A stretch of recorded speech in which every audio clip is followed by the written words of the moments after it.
Hi, I'm Will. I'm going to tell you why you should get out in the natural environment. Welcome to Embrace the Nature.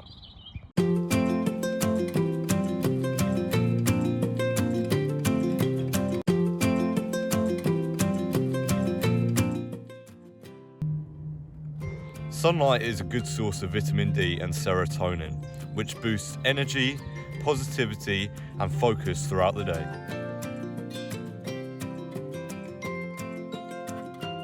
Air is fresher and free of toxins in the natural environment, allowing you to smell the good things in life.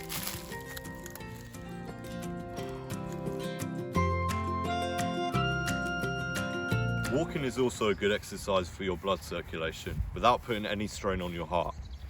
But you don't have to walk alone. You can bring a friend with you, such as one visiting from Romania. If you have a friend visiting you from another country, in this case, you don't have to do anything expensive or extravagant. Just catch up on a simple stroll through the woods. It doesn't always have to be walking. The great thing about having friends with you is that you can always play a fun game outside.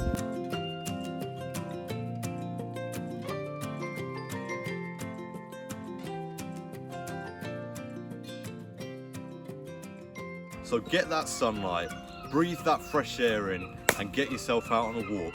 Embrace the nature.